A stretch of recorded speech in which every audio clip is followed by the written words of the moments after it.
The open grazing method has overstayed its welcome, and this is not for a cultural or religious reason, no. It's just not viable in 2021. Scarce resources, climate change, desert encroachment, urbanization, these are today's realities. So of course cattle herders who practice open grazing will clash with farmers. The bigger issue is, why did the Nigerian government wait till it became a problem to act? We knew this problem was coming. The signs were everywhere. Why do things have to get out of hand before we start to react? Well, better late than never. The Buhari administration came up with the National Livestock Transformation Plan, and this was in 2019. My guest on the program, who's an animal scientist and the registrar of the Nigerian Institute of Animal Science, Professor Eustace Iyayi, believes if this plan is properly implemented, we might see an end to the farmer-herder conflict soon. He also shed light on a lot of livestock issues that the government will do well to look into. Our feature story looks at open grazing in the nation's capital, especially on the roads and highways in the city center, a situation many residents have frowned upon, considering how much land has been earmarked for grazing reserves in the FCT. We're talking over 33,000 hectares. In our Abuja wrap, the president launches a cybersecurity policy, the vice president weighs in on the cryptocurrency debacle, and Nigeria is to take delivery of 4 million AstraZeneca vaccines soon. This is Dateline Abuja. Hello and welcome to Dateline Abuja. I am Kayla Megwa. Cattle rearing is a business, a very lucrative business. And just like other businesses, it should respect the fact that other businesses exist. Your rights end where someone else's begins. That's the line that is being crossed. Now, while the government reacts to these conflicts and Nigerians get more divided on ethnic and religious lines, there's an actual livestock business that is failing and impacting negatively on the meat we eat.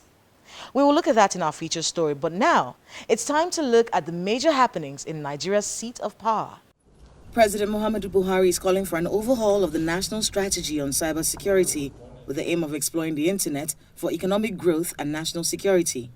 Speaking at the launch of the National Cybersecurity Policy and Strategy 2021 at the State House in Abuja, President Buhari explains that the policy will provide the platform to effectively confront the dynamic nature of threats in the nation's cyberspace. The National Cybersecurity Policy and Strategy 2021 will provide us with the necessary platform to effectively confront the dynamic nature of threats in our cyberspace, and it ensures that our national cybersecurity program is prioritized among other national exigencies in our administration. The President of the Senate, Senator Ahmed Lawan, is given a 2-month timeline for the country to achieve improved security that will enable farmers return to their businesses. Speaking to State House correspondents after a meeting with the President, Senator Lawan explains that the National Assembly is giving complementary effort to upgrade the armed forces by helping the appropriation for the required equipment. We had a very extensive discussion on the security of all parts of Nigeria and how we should go about improving the situation. We all have roles to play. Nobody would like to see the kind of thing that we experience in various parts of the country in the form of insecurity. As political leaders, we have responsibilities to our people, and we cannot shy away from that. We have to get our people secured. We have to secure the environment for them to earn their means of livelihood. We would like to see our farmers go back to farms before the rains start to come, the rainy season starts. President Buhari also met some state governors separately. He had a meeting with Governor Nasir El-Rufai of Kaduna State, and the details of the meeting were not made public. The president also met with Governor Hope Uzodinma of Imo State. After the meeting, Governor Uzodinma defends his invitation of the military to Olu. It was on my invitation that the military came, and I did that because I know the situation was beyond the local arrangement. We needed help, and we were supported to deal with the situation. It is not about crushing anybody, and those that came didn't do any crushing. Those that came, through their intelligence, identified where these people were, and I can tell you, all the people arrested, all the rifles recovered are intact. The people are under interrogation. Not even one soldier or one of those militants died in the process. The president also met with the newly appointed chairman of the Economic and Financial Crimes Commission, Mr. Abdul Rashid Bawa. The meeting is coming a day after the Senate screened and confirmed his appointment. Details of the meeting with the president were not made public. President Muhammadu Buhari is reiterating his commitment to lift 100 million Nigerians out of poverty, explaining that his administration's ambitious policy of achieving the task did not come by accident. A statement from the president's media aide, Malam Garba Shehu, reveals that the president restated the commitment at a meeting with the Presidential Economic Advisory Council, which was also attended by Vice President Professor Yemi Osinbajo. On his part, Vice President Professor Yemi Osinbajo believes the conversations in Nigeria and other developing countries must be all-inclusive and reflective of the situations that concern the people to tackle hunger and reduce diseases. The Vice President made these remarks during the United Nations Food Systems Summit, which he joined virtually. It's a significant challenge to produce enough food for a rapidly growing population, especially given the changes required in modernization of farming practices, mechanization, and reduction of post-harvest losses, etc.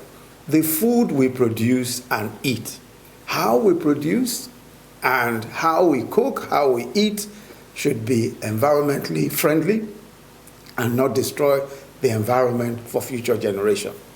The federal government has said that Nigeria will receive 4 million doses of the AstraZeneca vaccine very soon.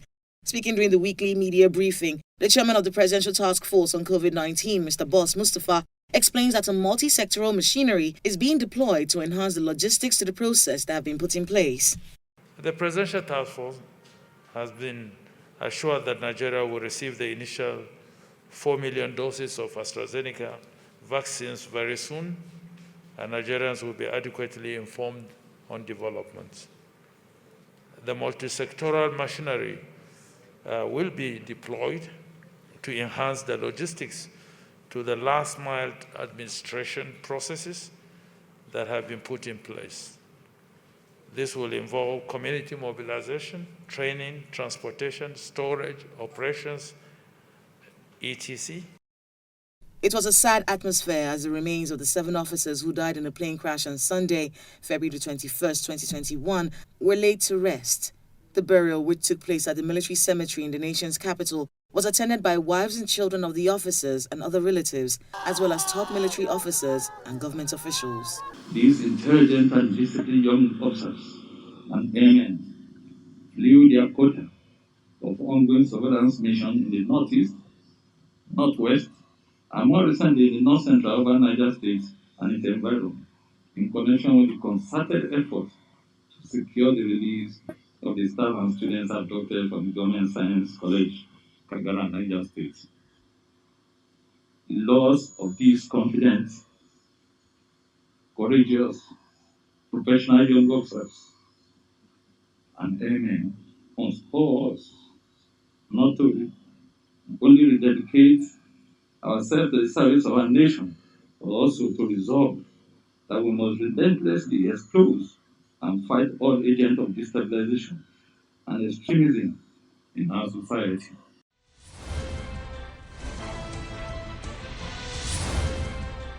Welcome back. It's a common sight across the FCT. Cattle obstructing traffic everywhere.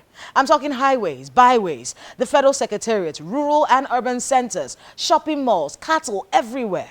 Listen, over 33,000 hectares of land was earmarked in Abuja for grazing reserves to cater to over 7 million herds of cattle.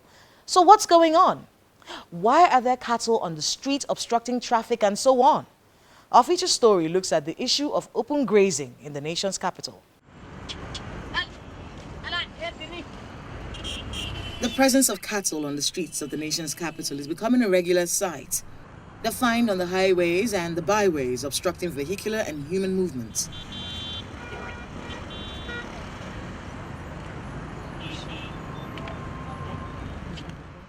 Although the Federal Capital Territory has not experienced any clash between farmers and herders, residents are contending with the presence of cows on the streets. It's a very shameful thing that a country like Nigeria will allow cattle to be defecating on coal-tar roads. So this issue of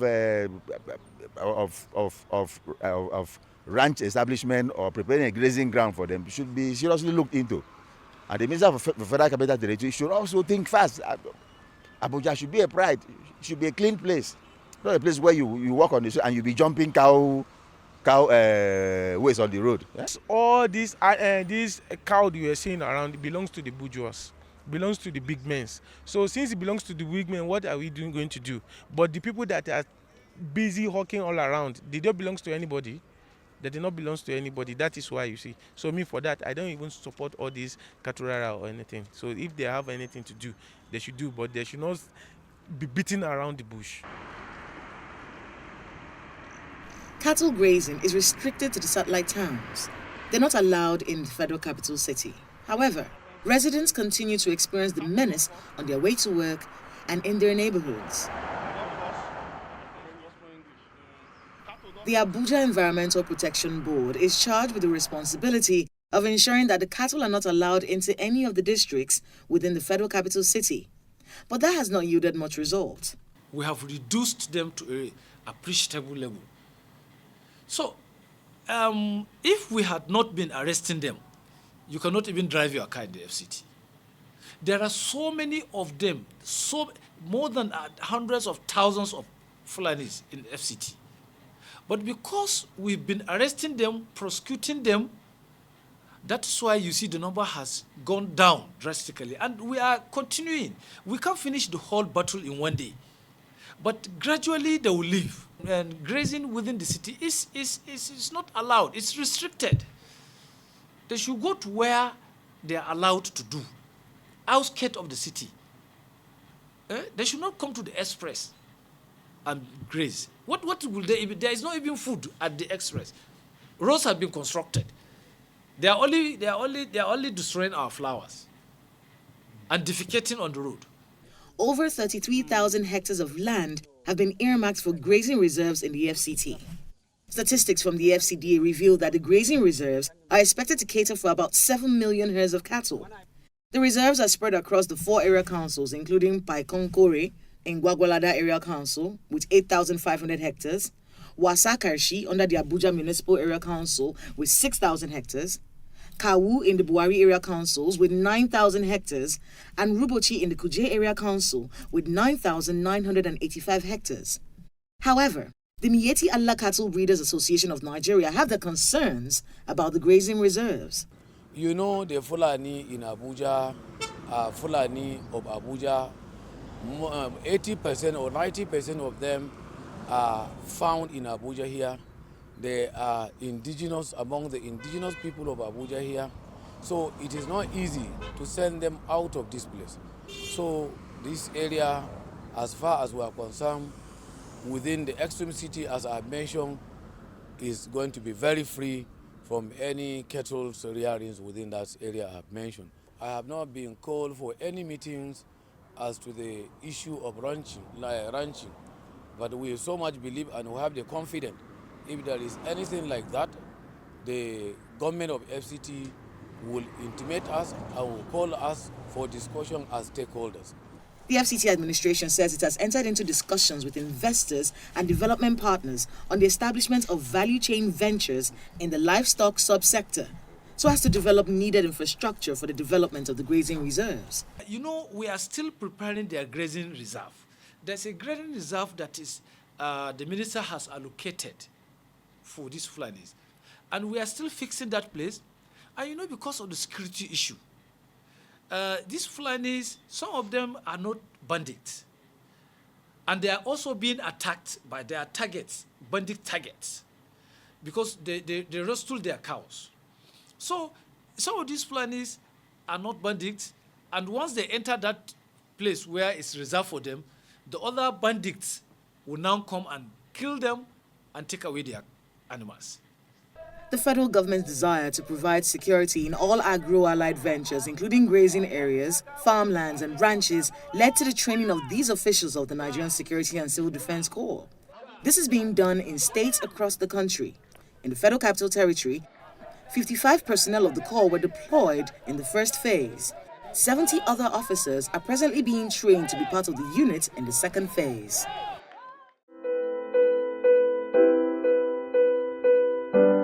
My guest on the program is Professor Eustace Iyayi, an animal scientist, and registrar of the Nigerian Institute of Animal Science. He breaks down what has caused the conflict between farmers and herders, the viability of open grazing in 2021, and what the Institute is doing to ensure modern pastoral methods are adopted by herders in Nigeria.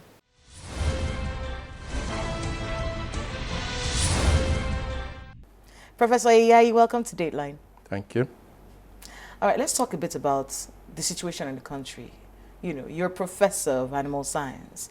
So this is something that you've been doing for a very long time, just looking out for the welfare of animals and the quality of meat that we're getting in the country. I want to get your view on this farmer-herder crisis. I get the feeling that this is something that we should have planned for. It was only natural that this was going to happen. There was going to be desert encroachment, there was going to be urbanization. It was only natural that there will be a tussle for scarce resources. Why did we let it get this bad? What's your thinking on this? Well, you're right. It's something we should have actually thought of very deeply before now, because if you look at population has also increased since the 60s, and land is fixed. It's a fixed resource. You can, the land borders of Nigeria cannot be extended, but social amenities have to be provided. So this thing was bound to happen. And as a nation, I think it speaks volume of how we need to be very proactive about certain things. It's not as if measures were not put in place over time, but I think the enforcement of those measures actually is what we'll be talking about. They were lax. Cow production is not a cultural thing. Every nation of the world produces one type of animal or the other that is of economic value to it. It's a business. Yeah, it's a business. Even if you put some cultural affiliation to it, at the end of the day, money goes in and money comes out. That's it. You don't put in money and say, okay, it's a cultural thing, and just give out the animals, or you let the animals just go like that. So you put in money and money comes out. So however you look at it, it's business. And I'm an animal scientist. That's the way I look at it. When I look at an animal on the road, I don't see it as a nuisance. I don't see it as something that is not desirable. I see a cow, for example, a goat, a chicken. I see it as a complete package of very valuable resource in terms of, product for human consumption. And a very lucrative business. A very lucrative business. In fact, many people don't know this, but there's so many of us absolutely who invest in cattle rearing, in animal husbandry. Let's talk a bit about open grazing. It's a lot of Nigerians really, when they see, especially in the nation's capital, when they see cows, at Federal Secretariat, or, at the 3-arm zone, or they see cows roaming, they get really upset, But the idea of open grazing, rather, is it viable in 2021 for us to be rearing cattle in this way? Well, we are beginning to see that it's not viable the way it's been done. And therefore there is need to put our heads together and see how best to do it. So from the standpoint of a professor of animal science, yes, what's wrong right now with open grazing? Well, I would rather want to say what we should do right to solve the problem. Well, what is the problem? Yeah, the problem is, of course, what we see is that there have been clashes, there have been conflicts, and all because there is competition for resources, desert encroachment. The rivers are drying up, and land is becoming reduced in terms of availability. And so there is a point we have got to now where the farmers and the herders are struggling for the little that is available. So there has to be a dichotomy. There has to be put in place models by which, the animals can still be contained in certain places we call ranches. But when you do ranching, when I hear people talk about ranching, it's really also not as simple as people think it is. Ranching is a solution. It has to be properly planned and implemented and executed in a way that it will not also be a problem in an effort to find a solution to a challenge. So as a scientist, as an animal scientist, that's the point we are talking about. If we want to do ranching, we need to do very serious planning, because you just don't take a parcel of land, you say, okay, you put animals there. You need to know the carrying capacity of the land in terms of production of pasture for the animals, because at the end of the day, that is what is important. Feed for the animals, water for the animals, especially the dairy animals that produce milk. 70% of the cost of production of animals goes into feeding. So we need to tackle that. So if you want to construct a ranch, how much of pasture is, say, a 5,000 hectare of land is going to produce? Because if you do it properly, for example, 5,000 hectares can support about 2 to 3 million cows per annum. And when you're talking about ranching, you're Yes. talking as private ranches. So someone who owns cattle should be responsible for getting that ranch. Is that where you're coming from? Because that's part of the argument, isn't it? The argument that, governments, some state governments want to get a piece of land and then give it as ranches, and then people from those states are not very favorable to the idea. Do you have a thought process on how ranching should be done? Should it be strictly private? It can be private, it can be PPP, it can be any form of model that you want to put. Government can be involved. But the terms have to be defined. Is government providing the land? Is it going to give start-off interventions in terms of provision of certain amenities? Because in the real sense of it, putting up a ranch is very, very expensive. It's quite expensive. So we need to know, okay, what is the side of government in it? What is the side of the private individuals in it? After all, if you even look at it, government subsidizes things like, fertilizer for crop production in times of needs. So would there be subsidies for ranch owners? That's what I'm saying. If it is, you see, a comprehensive solution needs to be worked out. But as to whether this is the way we should go, I think we are all coming to agree on that, that we should. But the president currently, recently set up the National Livestock Transformation Plan, which is all part of the efforts to solve this problem. So we are hopeful that very soon this problem will be over. Professor Ayayi, thank you so much for being with us on Dateline. Thank you. My pleasure.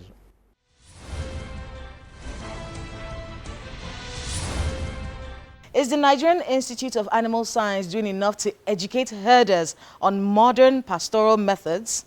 What are long-term solutions to the farmer-herder conflict in Nigeria? And how do we get these cows off the streets of Abuja? Let us know using the social media handles showing on your screen. Please keep us updated on the happenings in your neighborhood. Thank you so much for watching. I'm Kayla Megwa. See you next time.